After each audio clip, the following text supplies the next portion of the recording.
jornadas de trabalho de 10 horas. Esse setor era conhecido como a Gestapo da CSE. Esse serviço ele foi responsável pela produção das chamadas listas sujas. Também eles se viam depois sem o seu direito de moradia. Foram despejados. O exército ele invade a CSN no terceiro dia e acaba vitimando, assassinando, os 3 operários, o William, Valmir e Barroso. Os sintomas dessa doença, da leucopenia, se assemelhavam aos sintomas de uma outra doença. Era uma doença atribuída durante algum tempo aos negros, né?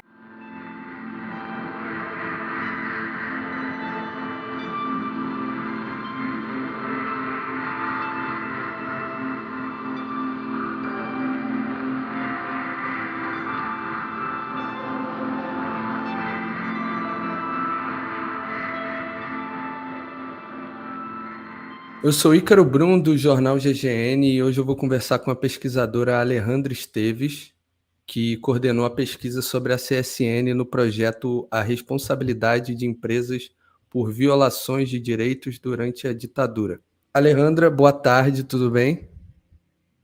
Boa tarde, Ícaro. Um prazer estar aqui com vocês. Antes de fazer a primeira pergunta, essa entrevista aqui ela faz parte de uma série especial que a TV GGN está desenvolvendo em parceria com os pesquisadores, e teremos uma playlist aqui no canal com todas as entrevistas. Alejandra, eu queria começar te perguntando sobre a relação da CSN com os militares. Ele é anterior ao golpe militar, né?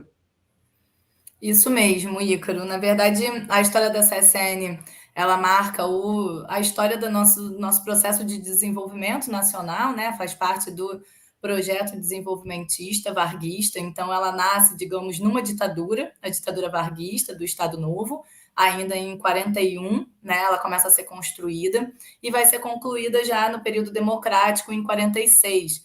Ela nasce, portanto, com uma forte articulação com os setores militares, né? Se a gente for ver, por exemplo, a genealogia das direções, no sentido da administração da própria empresa, as principais direções, né, os cargos de direção, vão ser ocupados por militares.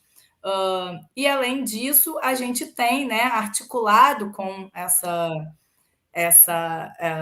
a construção e instalação da CSN na cidade de Volta Redonda, né, que vai se emancipar apenas nos anos 40, antes era um distrito de Barra Mansa, ela está articulada também com esses setores militares no sentido da própria construção de um batalhão que vai se instalar na região de Barra Mansa, o primeiro batalhão de infantaria blindada do Exército, né? Ele se instala ali justamente a 10 quilômetros, menos de 10 quilômetros fica situado, né, da usina siderúrgica, do espaço da usina, com o objetivo justamente de garantir, entre aspas, a ordem na região, né, para, de alguma maneira, manter o controle sobre a classe trabalhadora que estava afluindo a região de diversas outras regiões do entorno, né, principalmente das regiões das Minas Gerais, também de algumas localidades do Nordeste, do estado do Rio de Janeiro, e que vão compor essa massa de trabalhadores operários que constroem a usina e a própria cidade de Volta Redonda.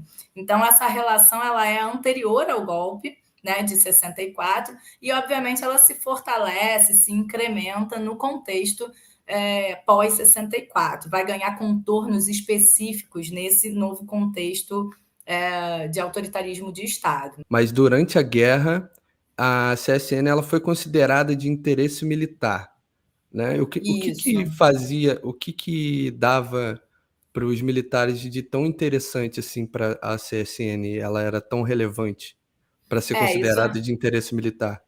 Isso é interessante, né? Ela era uma empresa civil que tinha o objetivo aí de garantir o progresso nacional, o desenvolvimento nacional, e foi considerada, então, uma empresa de segurança nacional, né? Existiam algumas empresas nesse sentido, devido justamente à importância dentro do projeto desenvolvimentista do país, né? E, por exemplo, a título de curiosidade, os trabalhadores eles não podiam se ausentar por mais de 8 dias do trabalho, sob pena de serem considerados desertores. Eles estavam submetidos a um certo regime fabril de tradição militar, digamos assim, né? Então, as jornadas de trabalho eram jornadas de trabalho de 10 horas, eles não tinham direito a férias, estavam proibidos do direito de greve, né? A primeira greve que vai acontecer é justamente a greve de resistência ao golpe em 64, e depois só vai se inaugurar um novo ciclo de greve nos anos 80. Eu imagino que a gente vai falar um pouquinho sobre isso aqui também. Sim. Então, a gente estava realmente submetido nesse contexto anterior, né, a uma estruturação de forte controle nos moldes militaristas sobre a própria fábrica, que era uma empresa civil, né, estatal civil. Esse era um pouco o E formato que nós comandada, e os entramos. diretores, né, nessa época também eram militares, né? Exatamente. Os diretores tradicionalmente foram todos, né, de carreira militar, embora, né, seja importante a gente fazer uma diferenciação dentro dos próprios setores militares. Por exemplo, o diretor que estava, né, empossado no contexto do golpe de 64 era um diretor pró-janguista. Ele mesmo sofre perseguição política e é destituído do seu cargo de diretor geral da CSN por conta justamente das suas vinculações ideológicas, né, pró-janguistas. E tem algum, na pesquisa, tem algum indício de que a empresa ela atuou para ajudar a acontecer o golpe, ou ele começa ali só depois para poder fazer a manutenção? Não, a gente tem, né, a CSN ela tinha um forte controle sobre os seus trabalhadores antes mesmo da ditadura militar, através de um setor em especial, que participava do setor da administração da usina, que era o Departamento de Segurança da Usina, o DSU. Esse Hum. departamento ele funciona desde 41, quando a CSN começa a ser construída, até o ano de 91, segundo os registros que a gente conseguiu localizar nos Então documentos que a esse gente trabalhou. departamento ele era específico da CSN? Esse departamento era um departamento interno da estrutura administrativa da CSN. A gente consegue localizar esse departamento no organograma da empresa. E entre os trabalhadores, segundo os relatos que a gente coletou e que também foram coletados no âmbito de outras pesquisas e da própria investigação da Comissão Municipal da Verdade de Volta Redonda, esse setor era conhecido como a Gestapo da CSN, né? Como os trabalhadores chamavam, denominavam os funcionários que faziam, né, parte desse serviço. Esse serviço ele foi responsável pela produção das chamadas listas sujas, né, e também pelo fornecimento de informações ao Comando Militar da região, ao 1º BIB, depois ao 22º Batalhão de Infantaria Motorizada do Exército, que tem início nos anos 60, atua na região em forte articulação também com a CSN. E os trabalhadores, então, eles estão submetidos a esse forte controle, e esse setor em especial, também o setor do RH, vai ter um papel muito ativo no fornecimento de informações ao Comando Militar da região e também na demanda por ação repressiva no espaço fabril a partir, né, da ação dos batalhões que atuavam na região. Então, a gente encontra registros das duas formas, tanto no sentido da direção da CSN demandar a intervenção militar no espaço fabril, por alguma atividade considerada suspeita, subversiva, e também no fornecimento de informações que vão municiar as prisões e uma série de outras violações que vão ter lugar, né, na região do sul fluminense.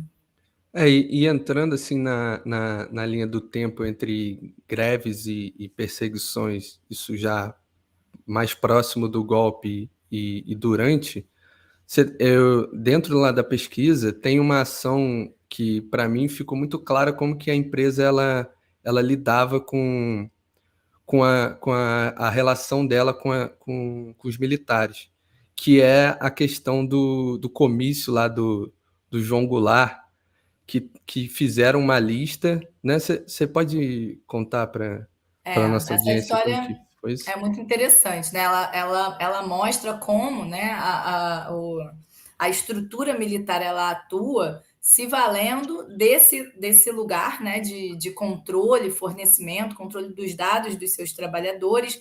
Esse evento ele foi um evento, né, por ocasião do comício da Central do Brasil, no dia 13 de março de 64.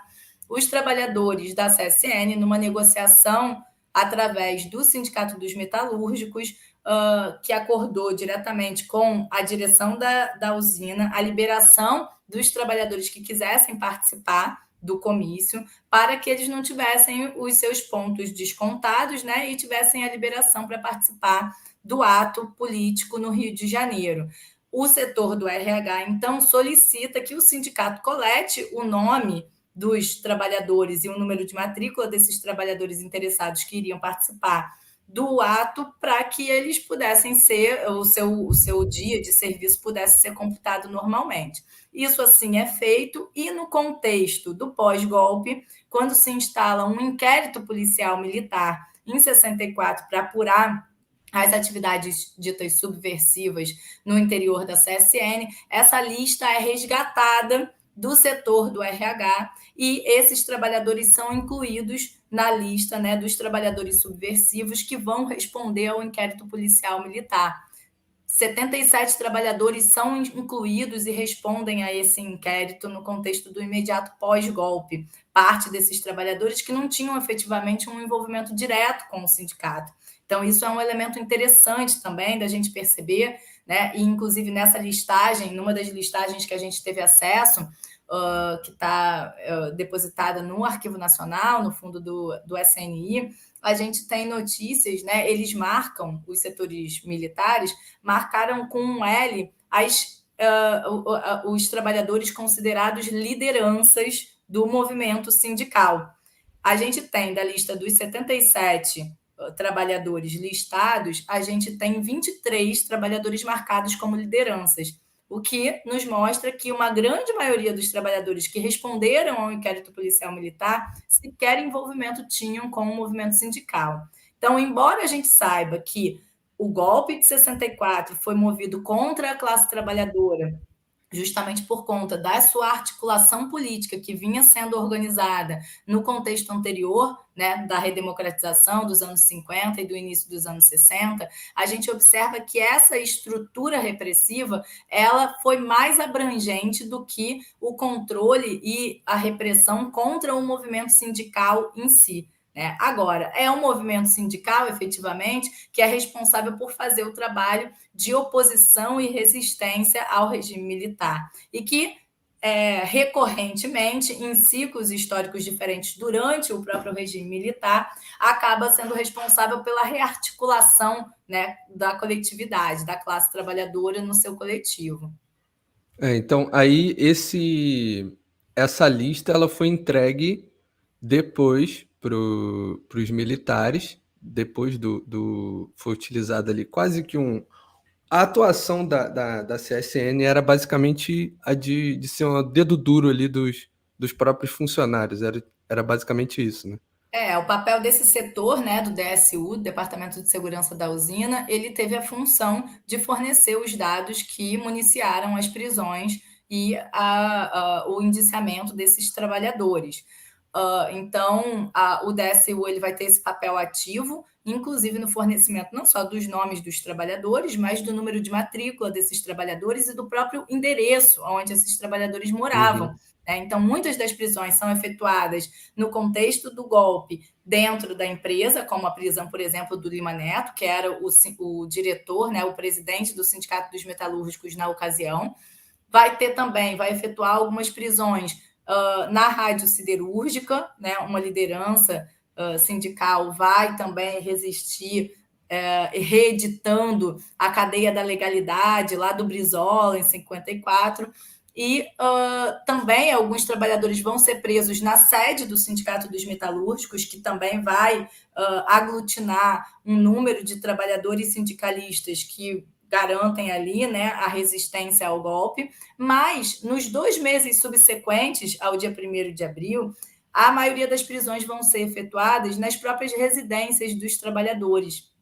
Então, parte das prisões são efetuadas na própria fábrica, né, nos setores da usina siderúrgica, obviamente facilitados pela ação da direção da CSN, mas uma outra parte significativa das prisões são efetuadas nas residências dos trabalhadores. E apenas isso foi possível por conta do fornecimento da direção da CSN, desse setor em especial, dos endereços dos seus trabalhadores. Eles não teriam, né, o comando militar da região não tinha esses dados à sua disposição.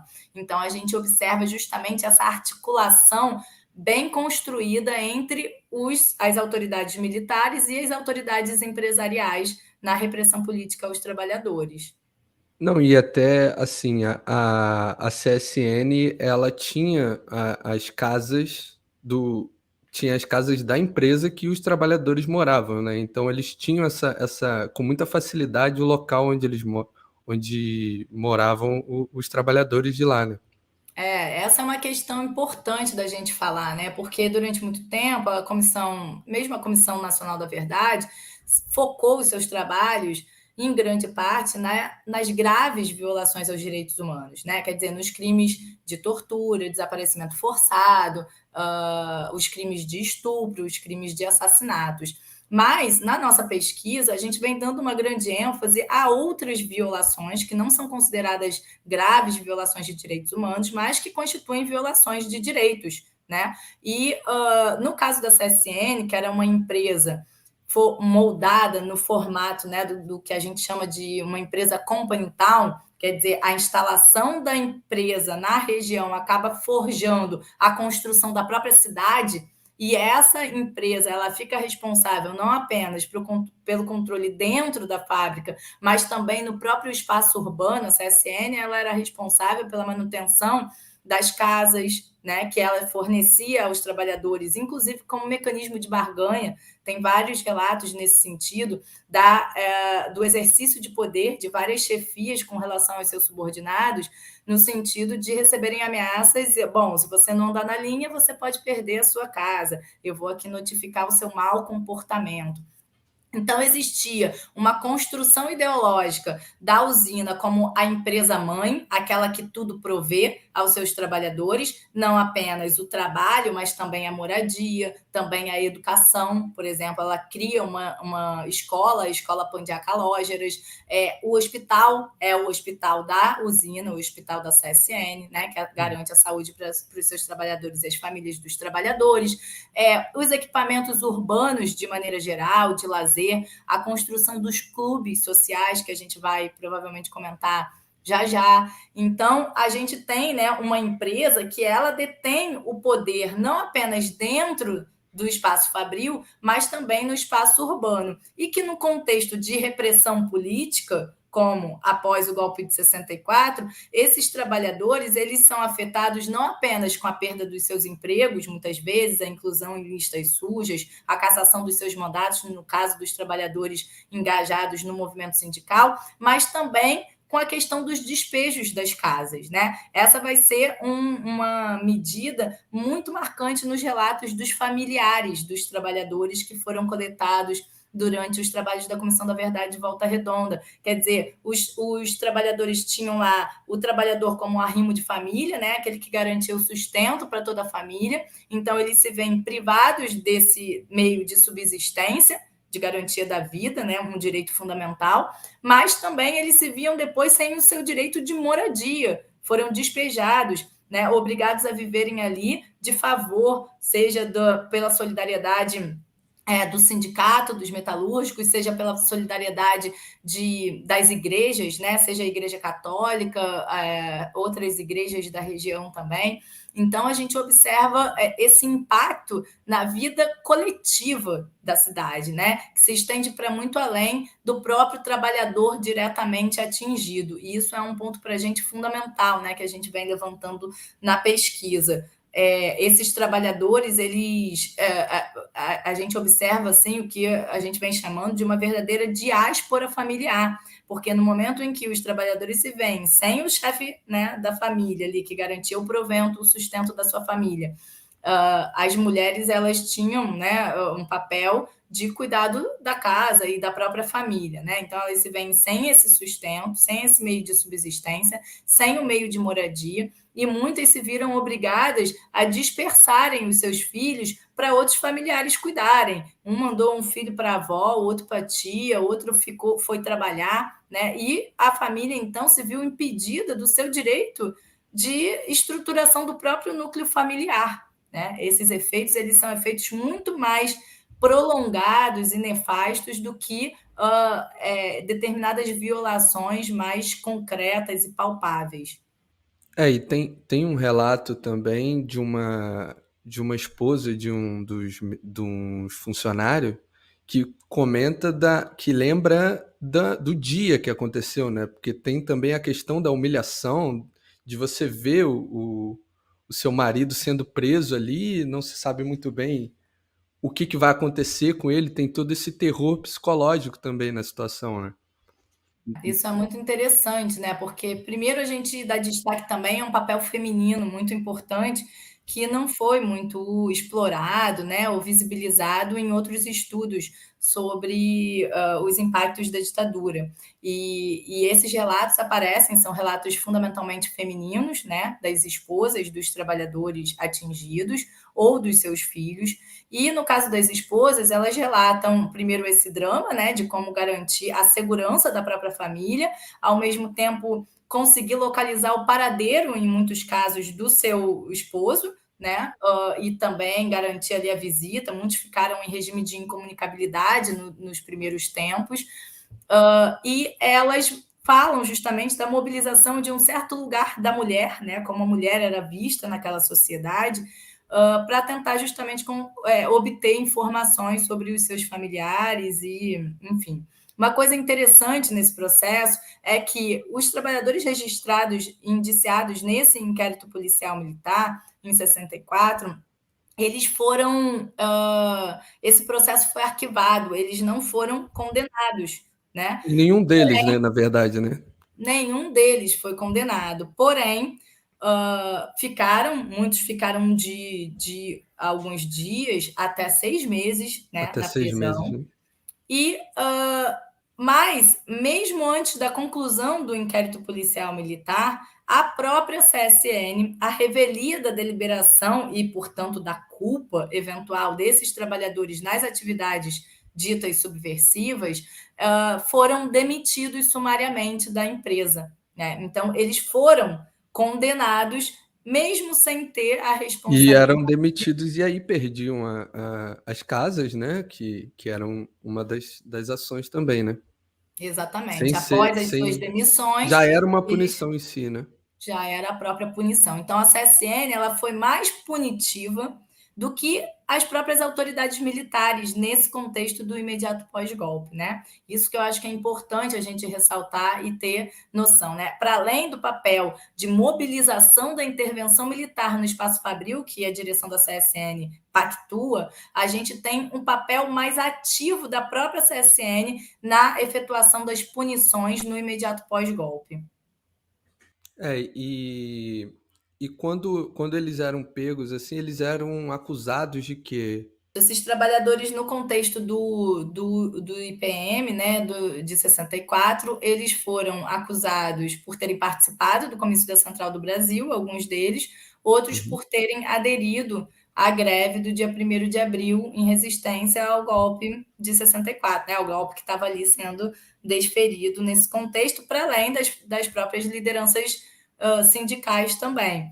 Então, principalmente dois setores da usina, a fábrica de estruturas metálicas e o CRM, são setores que agregavam trabalhadores de alta qualificação, inclusive, né, e vão ter um papel muito ativo na adesão a essa greve e a resistência ao golpe. Eles saem do trabalho para o almoço e não retornam. Então, a adesão à greve se dá nesse sentido. Eles alegam corrida aos armazéns, ou seja, um contexto, né, de meio caos social, caos urbano, e teriam ido aos armazéns e aos mercados para fazerem suas compras e garantirem ali o sustento nos dias vindouros. E essa justificativa, né, que os setores operários dão, mas é a justificativa suficiente para que os militares possam mover um inquérito policial militar, lembrando que essas prisões, né, foram prisões arbitrárias, elas foram prisões massivas e arbitrárias. Esses trabalhadores responderam ao inquérito policial militar ou no primeiro BIB, em Barra Mansa, ou na AMAN, em Resende, né, que eram as duas Eles, estruturas militares próximas à usina. os dois, quando eles realizavam essas prisões, elas foram realizadas e eles ou iam levados para Barra Mansa ou para Amã. Só tinham esses dois locais e era nesses locais que, por exemplo, ocorriam torturas e eles ficavam ali até 6 meses presos sem poder se comunicar com ninguém.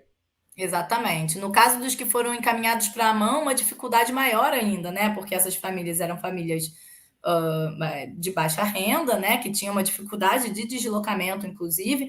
Como eu falei, essas mulheres elas eram responsáveis, né, pelo cuidado dos filhos pequenos em geral, então tinha uma dificuldade de deslocamento. Isso aparece muito nas memórias dos filhos dos operários presos também. Alguns um pouco mais velhos iam junto com as mães ou pediam para as mães para poderem ir ver os seus pais, porque se passou muito tempo, né, com a ausência desses familiares no espaço da casa, passando uma série de dificuldades. A gente tem notícias de um relato, né, de uma esposa, de um trabalhador que relata os impactos de torturas sofridas por esse trabalhador já no imediato pós-golpe, embora os relatos de torturas físicas mais sistemáticas eles se concentrem após o AI-5, principalmente no contexto de 69, no nosso caso de Volta Redonda e Sul Fluminense.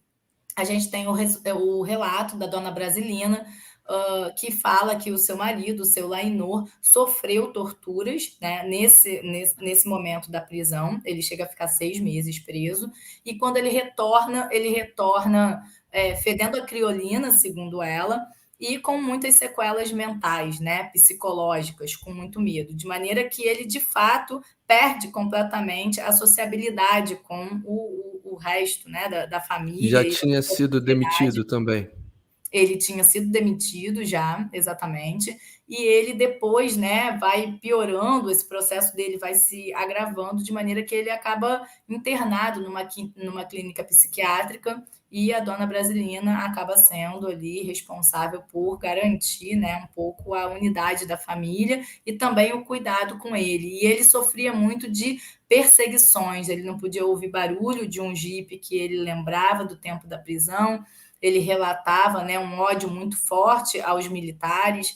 Então, isso tudo aparece de forma muito clara no depoimento da dona Brasilina também. Mas são registros mais isolados de torturas físicas que a gente encontrou nesse primeiro momento, né, do pós-golpe. Quer dizer, uma série de arbitrariedades foram praticadas, mas as torturas físicas elas se concentram no pós-AI-5. Embora a gente tenha uma série de relatos de torturas psicológicas, quer dizer, a instalação do terror.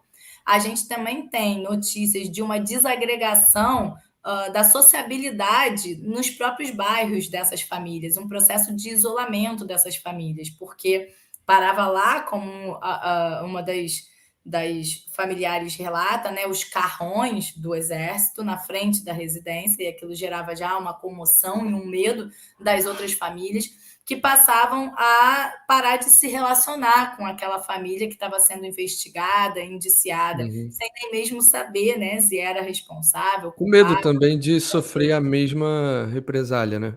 Exatamente, com medo né, de também ser atingido. As crianças nas escolas, por exemplo, sofreram esse processo de isolamento dos seus coleguinhas, né? Então, um impacto muito maior do que Não aquele só a tortura que fala física. da vítima direta e da tortura física, né? Embora É, essa e seja de fato um elemento que merece, né, a nossa atenção e a devida reparação do Estado brasileiro. e depois ali de eles conseguiram conter essa greve ali de 64, né. Durou pouco tempo. Em 64, essa greve ela dura apenas o dia 1º de abril, né, porque nesse mesmo dia as principais Já lideranças são aprenderam. presas, algumas vão foragidas, depois vão sendo presas nos dias subsequentes. Uma das lideranças, o Otton Reis, que fazia parte da gestão anterior do Sindicato dos Metalúrgicos, vai ser preso dentro da Rádio Siderúrgica, outras lideranças vão ser presas dentro do Sindicato dos Metalúrgicos, que é invadido pelas forças militares também nesse mesmo dia. Então, esse dia 1º de abril é uma caça às bruxas, institui um clima de terror na cidade. As pessoas que não foram presas ficaram apreensivas e vão sendo presas, como eu falei, nos dias subsequentes, né, por essa ação, seja dentro do espaço fabril, seja nas suas residências, no espaço urbano.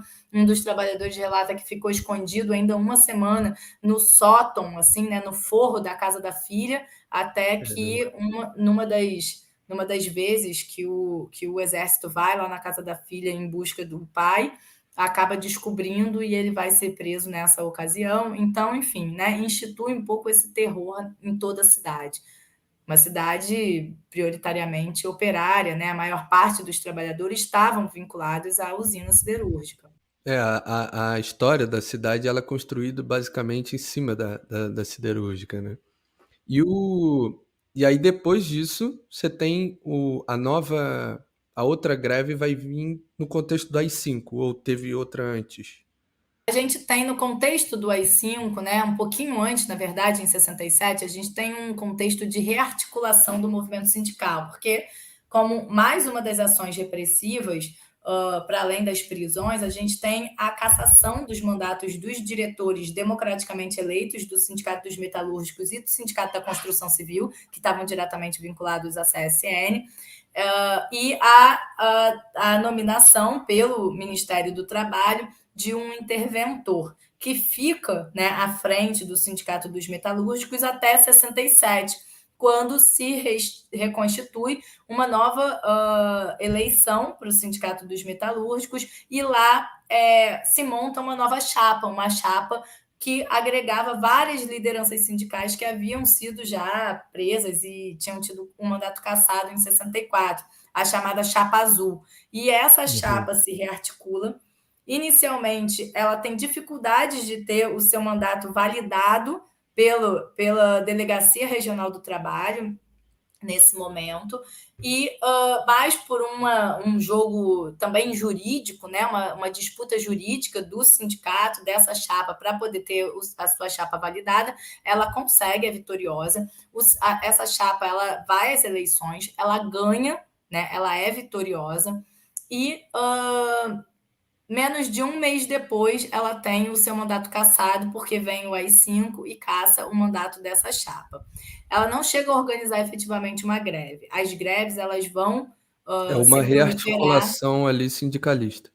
Ela faz esse contexto de rearticulação, né, do Sindicato dos Metalúrgicos. Isso vai ser importante porque durante muito tempo se pensou que o movimento sindical ele deixa de existir depois do golpe de 64, só vai se rearticular nos anos 80, e no nosso caso não é verdade. Já em 67, em 68, há um processo de rearticulação operária de várias lideranças, inclusive nessa ocasião da rearticulação da Chapa Azul, um dos diretores eleitos, né, pela Chapa Azul vai ser o Genival Luiz da Silva, o primeiro operário a prestar depoimentos à Comissão da Verdade de Volta Redonda, e ele vai ser preso 2 vezes, respondendo a um inquérito específico, né, vinculado aos trabalhadores relacionados nessa chapa, e ele vai preso no primeiro BIB, e lá a gente tem justamente os relatos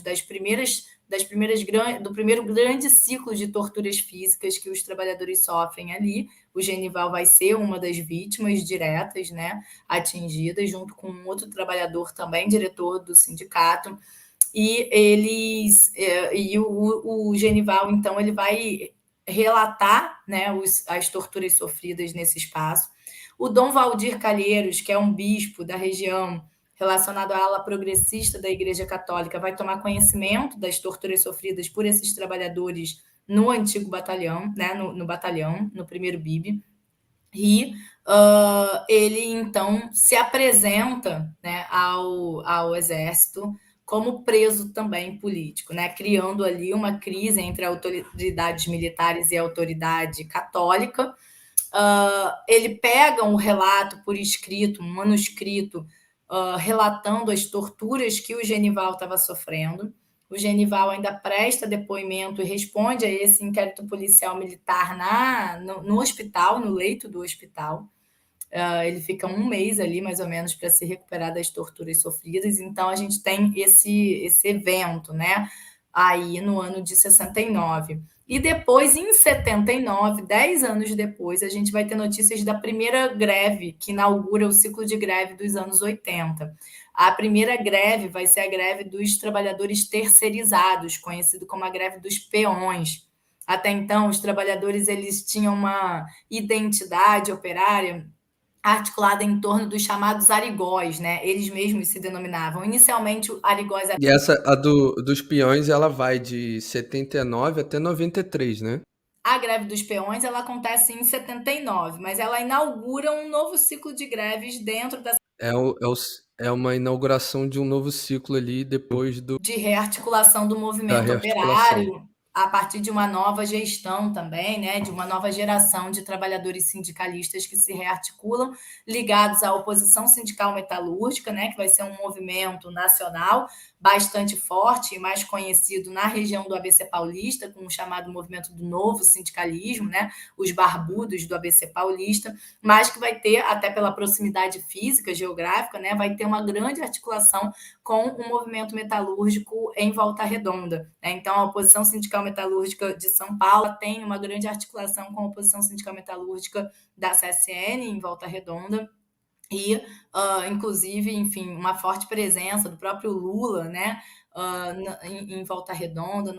A greve dos peões de 79, ela vai ser a primeira greve que inaugura esse ciclo e é uma greve diferente das outras, porque é uma greve dos trabalhadores terceirizados da CSN, que tinham vínculos, né? Então isso também é importante a gente registrar, como a repressão política da CSN se estendeu não só sobre os seus trabalhadores diretamente fichados, né, que eram contratados diretamente pela CSN, mas também se estendeu aos seus trabalhadores das empresas terceirizadas. Inclusive, essas listas sujas circulavam entre essas empresas da região. Depois disso, a partir de 84, começa a se articular esse ciclo das greves metalúrgicas dos anos 80, né? Então, a gente vai ter uma greve em 84, depois a gente vai ter greve em 86, né? Duas greves em 86, depois a gente vai ter uma greve em 87 e depois a greve de 88. Essa greve de 88 é a greve mais famosa, digamos assim, né? Porque ela acaba com um acontecimento trágico, quer dizer, o acontecimento trágico acontece no terceiro dia da greve, uma greve que dura 17 dias. O interessante da greve de 88 é que ela acontece em novembro de 88, portanto, após, né, o fim ali do regime formal em 85 e mesmo após o processo constituinte e a nova Constituição, né, que se dá em outubro de 88. Então, formalmente, a gente já estaria, né, sob um regime democrático. No entanto, o mesmo modus operandi repressivo instituído pelas Forças Armadas no regime militar continuam operando na cidade após esse contexto e, na verdade, se estende até 93. Né? Os trabalhadores vão organizar greves depois em 90, em 91, em 92, e essas greves elas também se ligam a esse ciclo de greves dos anos 80. Inclusive, uma das reivindicações desses trabalhadores é a reincorporação dos demitidos nas greves anteriores, né? Uhum. E ela só se interrompe, digamos assim, em 93, no contexto da privatização da própria usina. Né? Então, é um ciclo de greves longo que precisa ser analisado no seu conjunto, ele não pode ser fragmentado, porque ele faz parte do mesmo contexto repressivo e do mesmo modo de operação da repressão que estava instituída no contexto da ditadura militar ainda. Né? A Então greve de ela 88 vem de.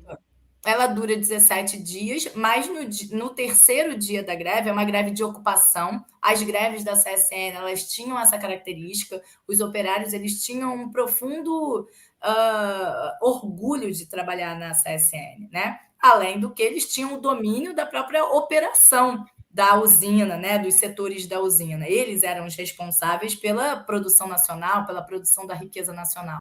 Tem até uma parte, eu não sei em qual ciclo que isso acontece, mas tem um relato sobre os trabalhadores conversando para poder manter algumas operações funcionando até mesmo durante a greve. Eles se preocupavam que alguns setores eles tinham que ser monitorados para não acontecer algum problema ali, né? Então essa ideia de que os militares que estavam preocupados com o funcionamento, na verdade, os próprios trabalhadores se interessavam em manter algumas partes funcionando que eram importantes, né? Exatamente. As greves precisavam ser greves de ocupação, porque determinados setores da usina não podem paralisar as suas operações sob pena de danificar os equipamentos, né? Que são equipamentos muito caros, enfim, o próprio alto-forno precisava ser constantemente alimentado. E, em geral, para os militares efetuarem as repressões sob o pedido da direção da CSN no Espaço Fabril, a gente tem a alegação de preservação, proteção do patrimônio da usina, né? Esse era o argumento formal que justificava a invasão das Forças Armadas, né, das forças repressivas no interior da usina.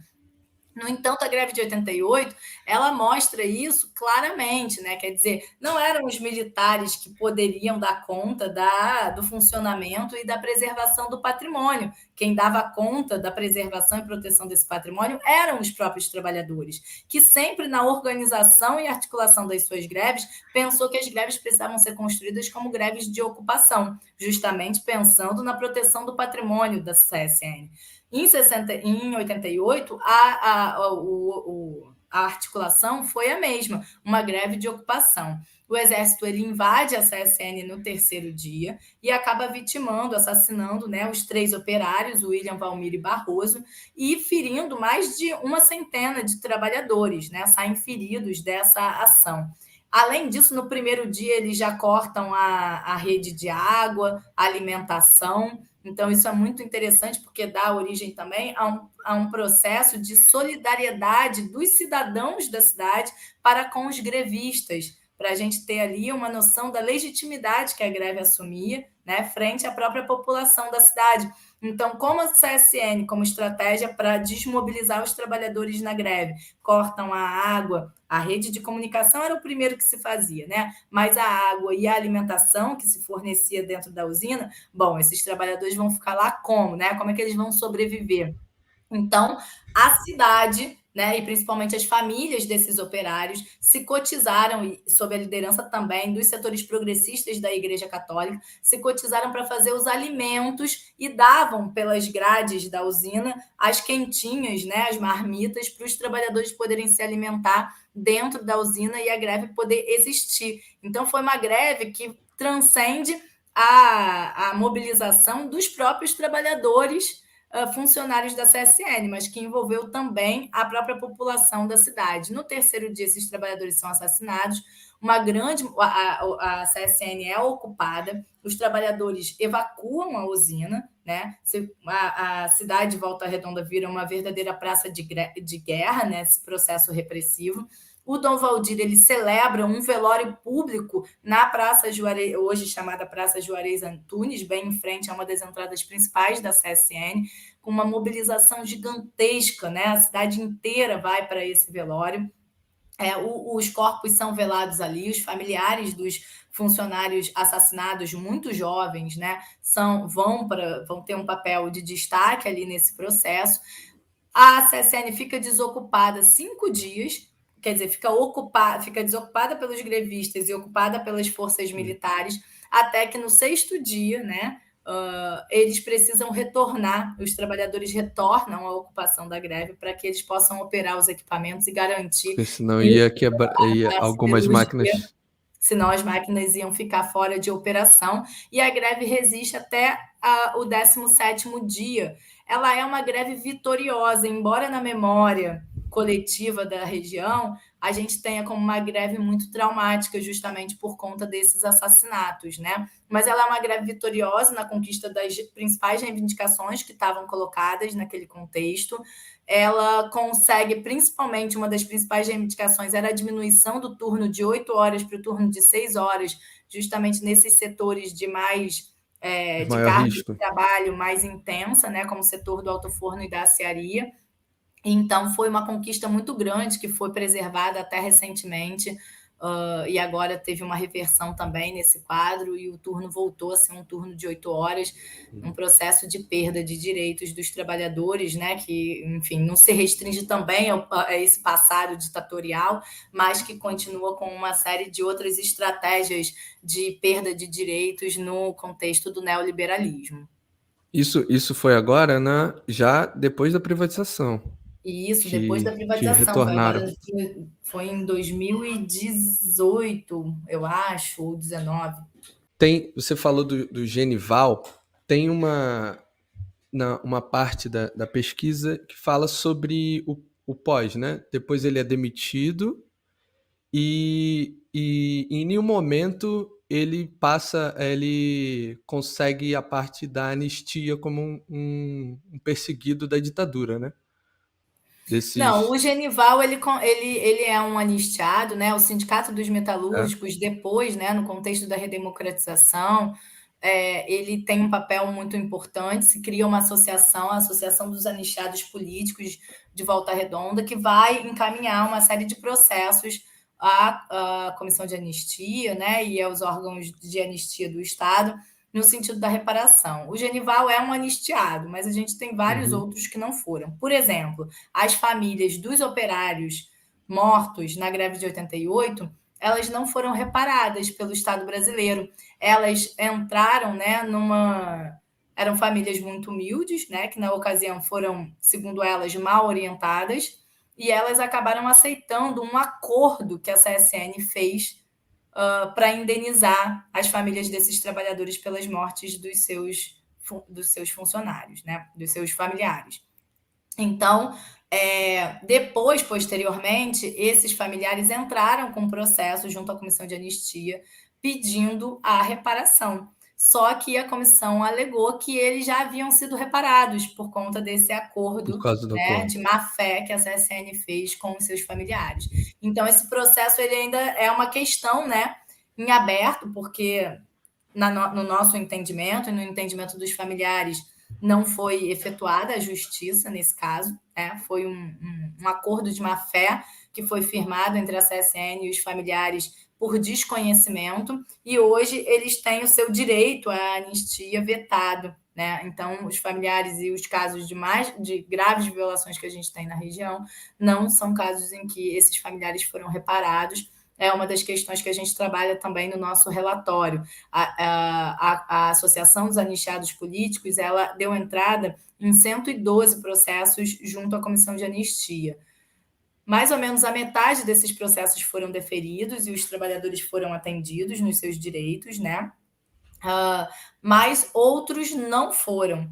E, né, quase a outra metade não foi. E principalmente porque eles se encontram fora do escopo de atendimento da comissão de anistia, porque foram funcionários demitidos nas greves posteriores, essas greves que eu contei para você, né? Uhum. Então, essas greves, elas estariam fora do escopo da comissão de anistia e nos impõem um desafio, e um desafio para o Estado Justamente brasileiro. essas vítimas é um contexto posterior, né? Está no contexto que estaria fora, né, do período da ditadura militar, e a comissão de anistia abrangeria ali o contexto até outubro de 88. Hum, E várias dessas violações aconteceram no contexto posterior, que estaria fora do escopo da comissão de anistia. Então, isso coloca para a gente um desafio para o próprio Estado brasileiro resolver. Né? Pera lá, então, se a comissão de anistia não pode resolver, mas essas demissões e essas violações acontecem por conta dos contextos repressivos anteriores, então a gente precisa pensar, né, uma solução do ponto de vista jurídico e do ponto de vista político para que essas famílias sejam reparadas nos seus direitos, né? E aí, na questão da memória também, tem o monumento lá chamado, 9 de novembro, né? O monumento, que é na Praça Juarez, que foi inclusive atacado no dia seguinte, né? Exatamente. Depois dessa comoção, né, da greve de 88, o movimento sindical, que estava bastante, sai fortalecido, né, dessa greve, e ele então articula a construção desse monumento, o Monumento 9 de Novembro. Dia 9 de novembro foi o dia do assassinato dos três operários, William Valmir e Barroso. Esse monumento é encomendado para o Oscar Niemeyer, um comunista, né, que projeta o monumento. E na madrugada desse mesmo dia em que o monumento é inaugurado, há um atentado terrorista e esse monumento, né, coloca uma bomba nas bases desse monumento. O monumento ele é explodido. As investigações né, as informações que a gente tem das investigações mostram para a gente que a bomba né, que foi detonada ali era uma bomba produzida pelo Exército Brasileiro, então a ação seria de responsabilidade do Exército Brasileiro. Há um indício, né, que ligaria poderia ligar à ação da própria usina, porque o explosivo ele também era usado em algumas unidades da CSN, principalmente nas áreas de extração de minério de ferro, como em Casa de Pedra, em Conselheiro Lafayette, aqui em Minas Gerais, pertinho. Mas a gente não tem comprovação, né? Fica como um indício apenas. Nunca chegou um resultado.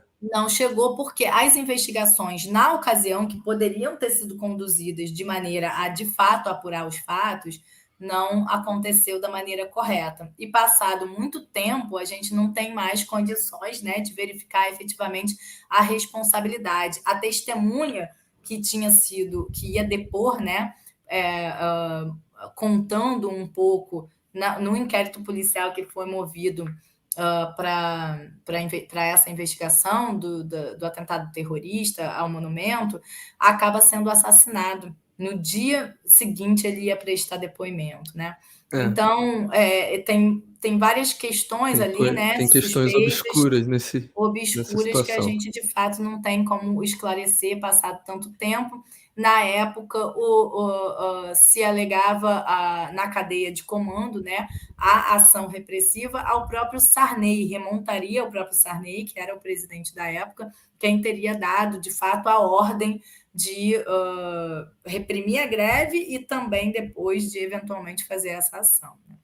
E depois que teve esse ataque terrorista, entraram em contato com o Niemeyer para poder fazer, e a indicação dele foi que mantivessem os destroços como parte de memória do que ocorreu depois também, né? Exatamente. Então o Niemeyer falou: bom, ao invés de reconstruir, vamos manter mais ou menos, né? Vamos Vamos deixar. botar aqui as bases, mas vamos manter mais ou menos ele como está, para a gente lembrar, né, dos atos de autoritarismo de Estado que aconteceram no passado ditatorial e que continuam, né, como uma tônica existente na própria cidade. O interessante é que esse espaço ele se constitui hoje como um espaço, um lugar de memória, né, para todos os movimentos sociais. Em geral, as manifestações políticas, atos políticos da cidade hoje, né, e no contexto democrático, eles ou começam ou terminam na praça chamada Praça Juarez Antunes.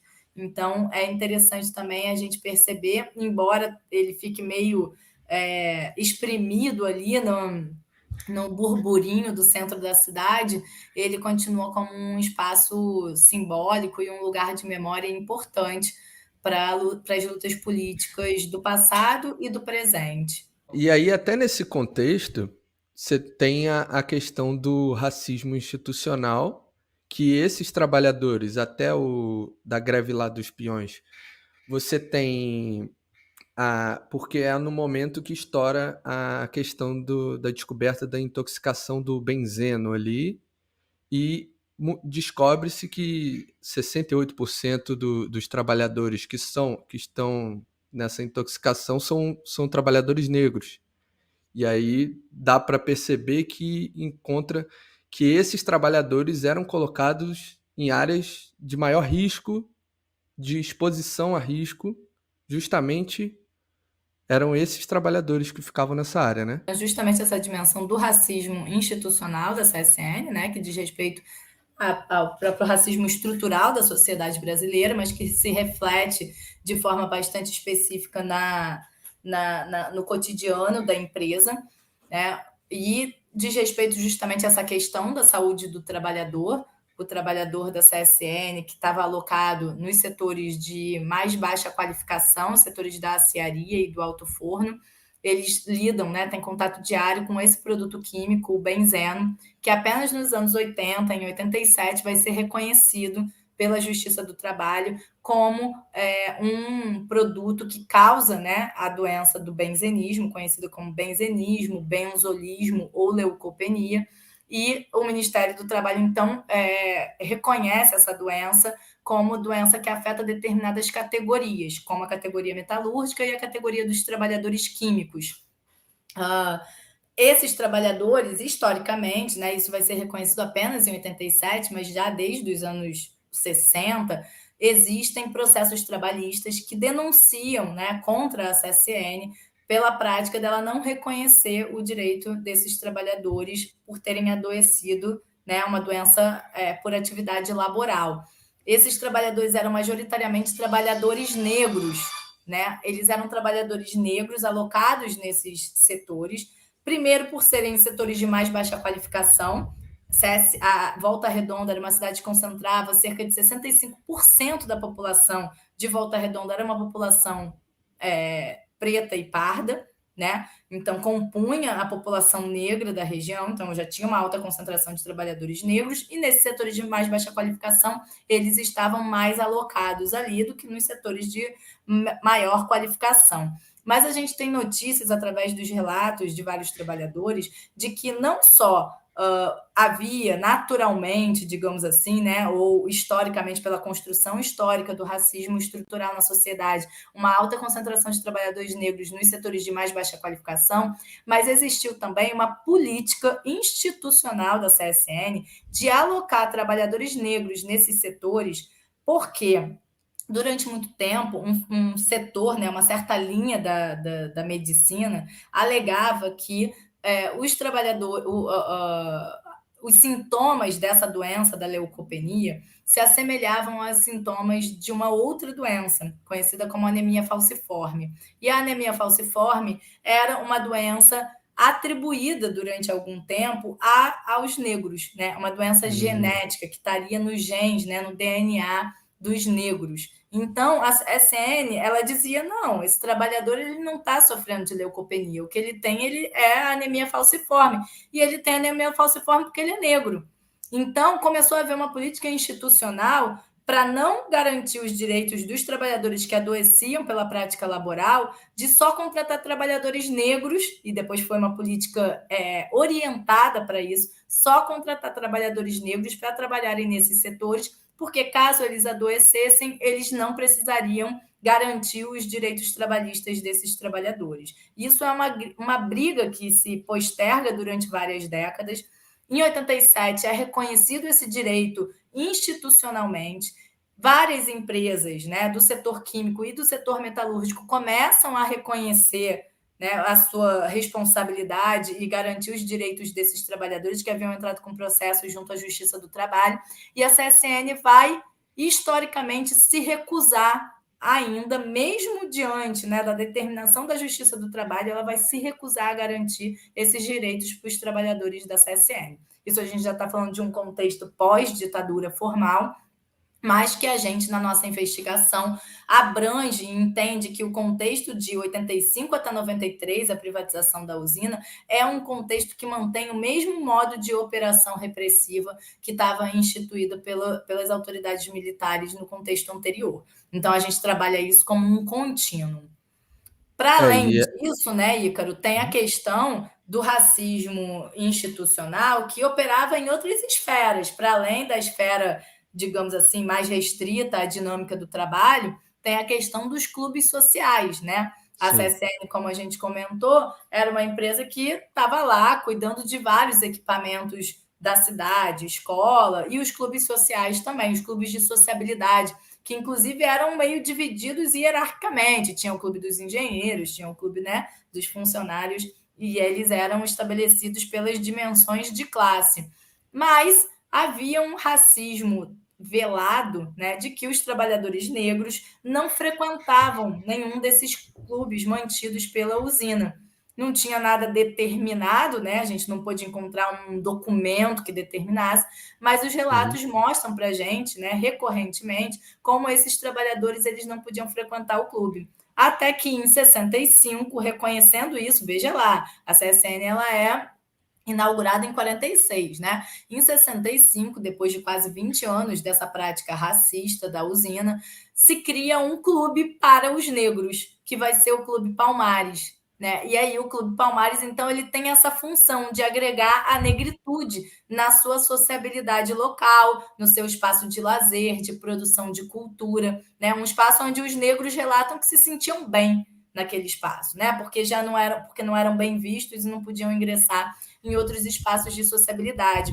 O Clube Palmares vai ser um dos primeiros clubes que agrega a negritude, que congrega a negritude do Brasil, né? Vem para a região personalidades como Abdias do Nascimento, a Lélia Gonzalez, né? Para você ver um pouco da importância que o Clube Palmares vai ter nesse processo, né, de garantir a sociabilidade da negritude.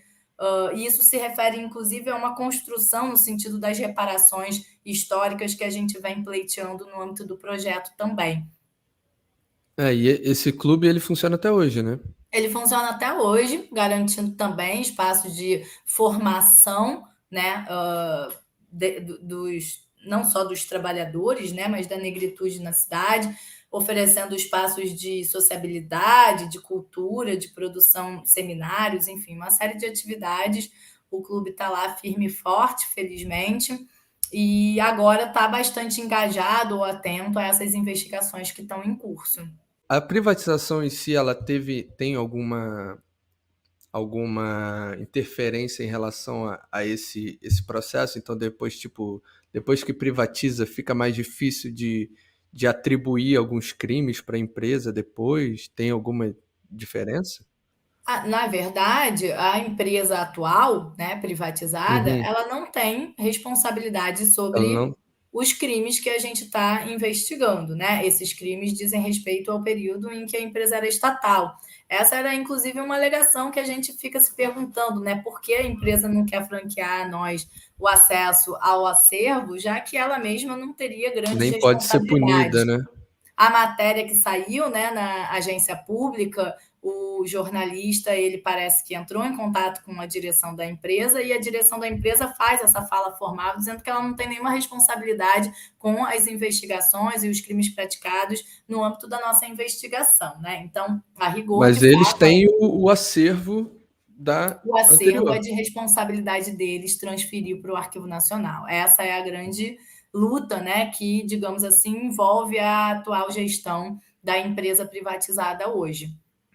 E aí, no caso, quem faria essa reparação, já que a empresa não pode, é só o Estado mesmo que pode fazer essa O Estado reparação para as brasileiro é que vítimas. deve responder por esses crimes, né, praticados na época em que a empresa era estatal. Que não quer dizer, mas isso não está no âmbito da nossa pesquisa, existem pesquisadores e militantes, né, de movimentos sociais da região e ações do próprio Ministério Público que responsabilizam a CSN privatizada pela prática de outros crimes, sobretudo crimes ambientais.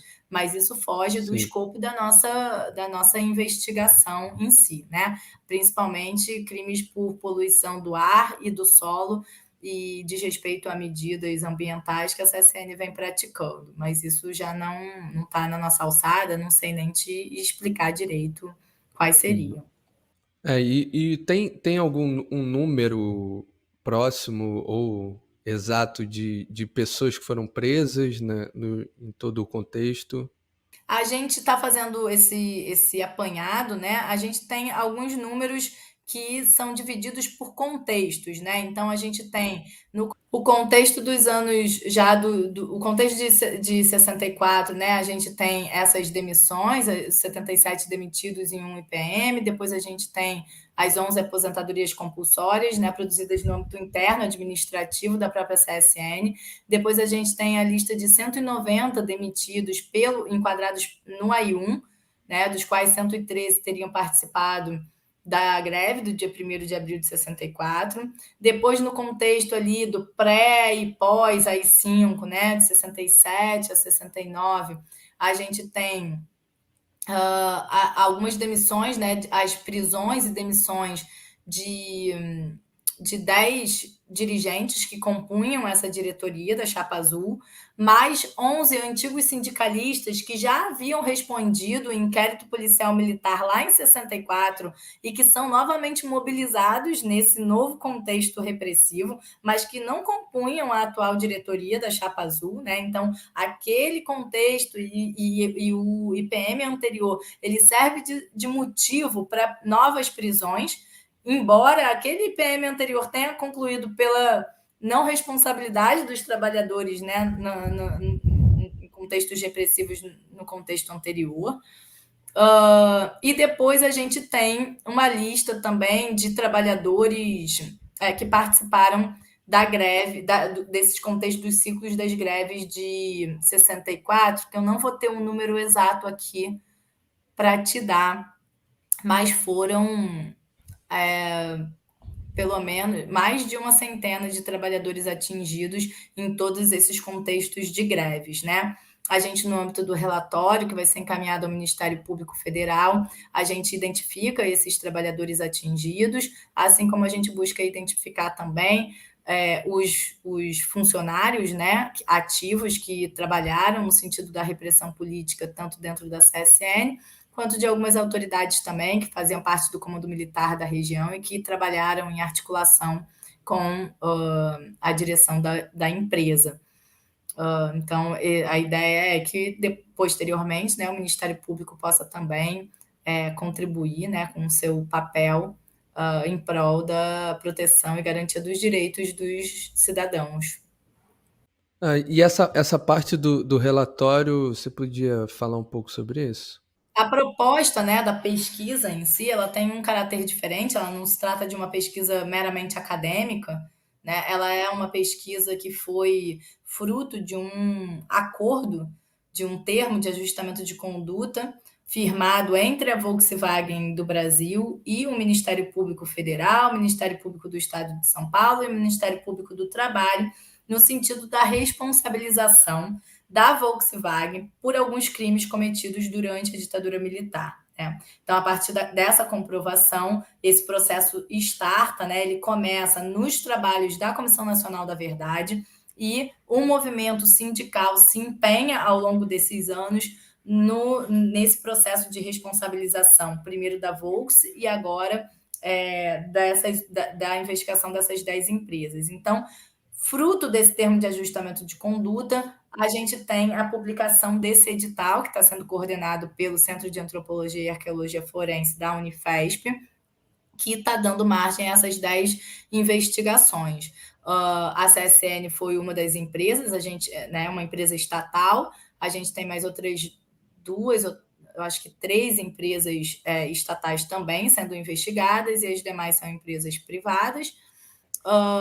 E a ideia é que a gente está trabalhando junto, né, com o próprio movimento sindical, tanto o movimento sindical da região, essa pesquisa não poderia ser realizada sem os trabalhadores, né, que foram diretamente atingidos, então eles estão participando com a gente desse processo, tanto no sentido de fornecer para a gente as informações necessárias, parte dos documentos, por exemplo, o Genival Luiz da Silva, né, que a gente comentou aqui, ele vai ter um papel central, não apenas porque ele presta o seu depoimento para a Comissão Municipal da Verdade, trazendo informações importantes, mas porque ele doa um material que hoje compõe o acervo do Centro de Memória do Sul Fluminense, que eu coordeno junto com outros professores da UF, que guarda essa documentação histórica do período da Comissão da Verdade de Volta Redonda, e a gente tem um acervo pessoal do Genival, aonde a gente encontra documentos importantíssimos que comprovam a responsabilidade da empresa, que a gente só encontrou no acervo do Genival. Né? Então, o papel, a importância, o engajamento dos trabalhadores é fundamental para a gente estar desenvolvendo essa investigação. E, além disso, a gente, no âmbito da pesquisa, né, que vai subsidiar eventuais processos de responsabilização empresarial que o Ministério Público venha a julgar necessário, importante para ser conduzido por eles, a gente tem feito, né, uma série de recomendações, digamos assim, de reparações que o movimento dos ex-presos políticos, dos anistiados políticos e de outros setores engajados, né, militantes, no campo da memória, verdade, justiça e reparação no Sul Fluminense, vem municiando a gente com o que eles gostariam, né, de ver feito, passado esse período todo, passado, né, e conhecendo, o que é mais importante. Agora, esse projeto tem um papel de garantia do direito à verdade e do direito à memória, né?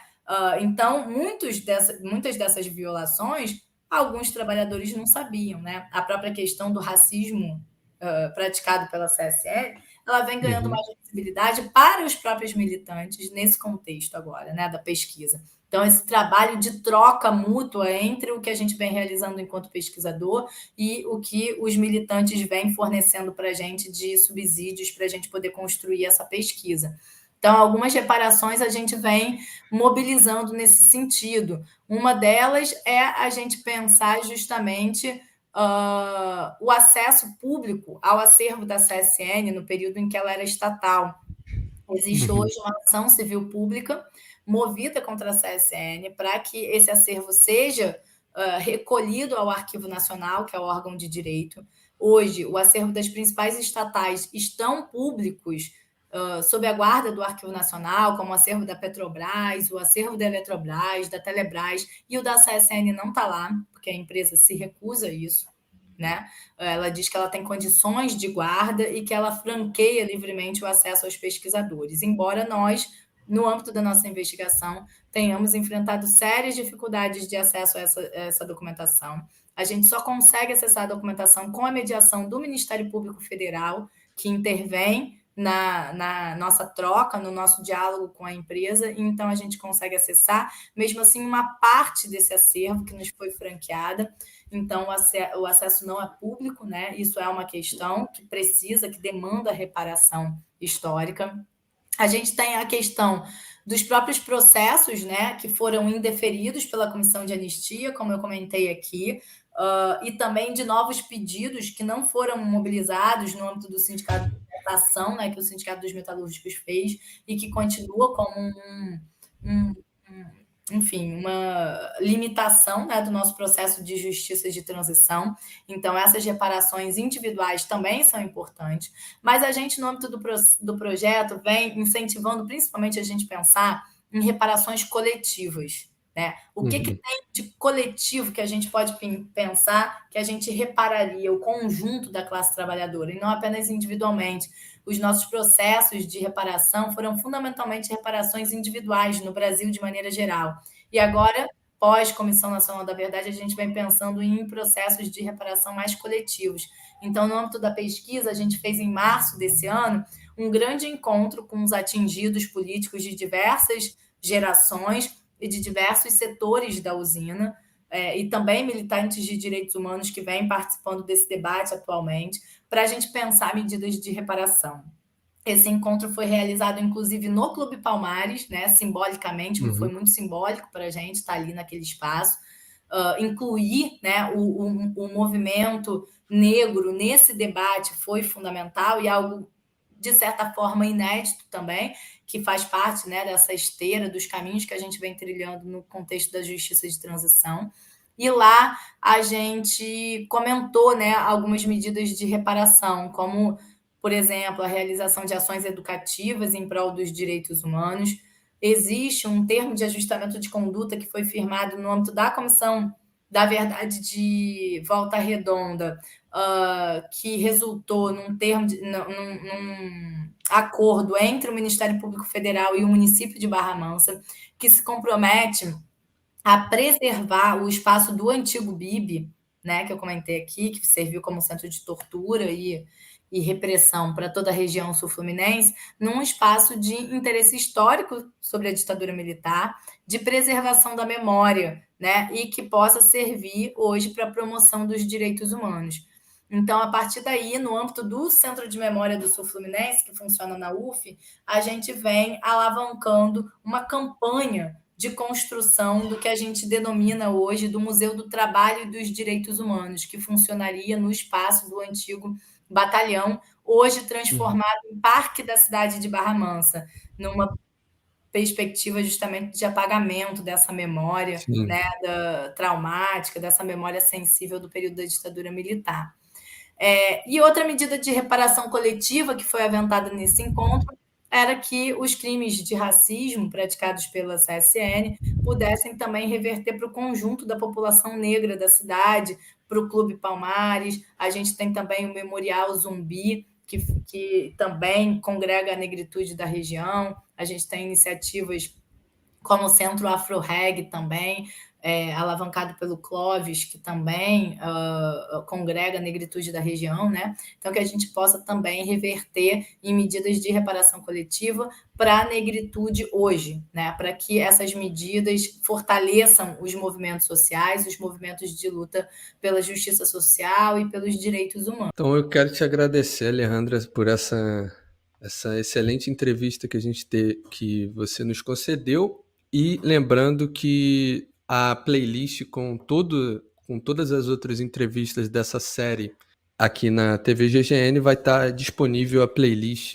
tanto na descrição da entrevista aqui, como no canal da TV GGN. Eu agradeço. Acho que no mais enfim, agradecer aí o espaço da TV GGN, o seu trabalho também, de ter se debruçado sobre o nosso informe, de ter convidado a gente para participar desse espaço aqui, parabenizar, saudar a série que vocês estão produzindo. Para a gente é muito importante agora, nesse momento de conclusão dos trabalhos da investigação, poder dar publicidade, divulgar, cumprindo principalmente esse direito à verdade, que é o que nos cabe.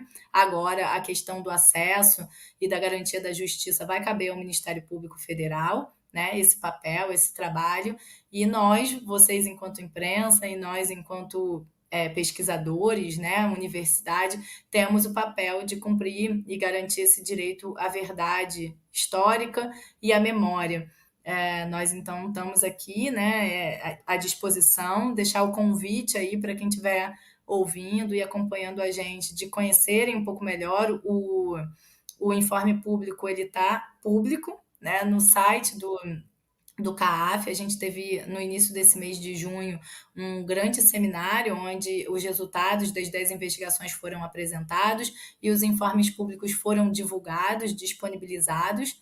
A ideia é a transparência e o acesso público a esse acervo, e agora chamar também, né, cada um de nós a tarefa de publicizar e contribuir na garantia da justiça e nos caminhos aí para nosso processo de justiça de transição, acreditando que é justamente passando a limpo esse passado que a gente pode garantir, né, os princípios democráticos, e não permitir que violações desse tipo aconteçam mais. É justamente fazer a recordação para que não se repita, né? Exatamente. É muito interessante na minha prática docente, quando a gente traz essas histórias para os estudantes, que são estudantes que moram lá Uhum. na região, eles fazem esse trabalho, né? Não viveram um contexto histórico, mas vão lá e perguntam: vô, vó, pai, mãe, você lembra disso? E as memórias vêm à tona. E o interessante é que os estudantes, eles trazem uma certa indignação, assim, de falar: poxa, eu não acredito que eu não sabia daquilo. Como é que Sim. pode? Eu nunca soube, né? E aí as histórias e essas memórias vão se revelando. Eu acho que quanto mais memórias existam sobre esse período, né, que elas saiam, rompam esse espectro do silenciamento que foi motivado por uma ação intencional do Estado brasileiro no seu processo de justiça de transição, a gente tende a ganhar enquanto sociedade, enquanto fortalecimento da democracia. Então, essa pesquisa é mais uma iniciativa que se insere num rol de outras iniciativas que estão em curso pela promoção, né, da verdade histórica, da memória do período da ditadura militar e pela reparação. E agora, mais do que nunca, né, depois aí do último governo que a gente viveu, pela promoção da democracia, pela defesa e promoção da democracia, porque ela é fruto da luta política, né? Nada está garantido. E nós, enquanto país, temos uma história muito breve, e uma experiência muito breve, né, de democracia, efetivamente. Então, a gente tem esse compromisso, enquanto pesquisadores, enquanto imprensa, enquanto cidadãos, de garantir e defender a nossa democracia. E essa pesquisa se insere nesse âmbito também.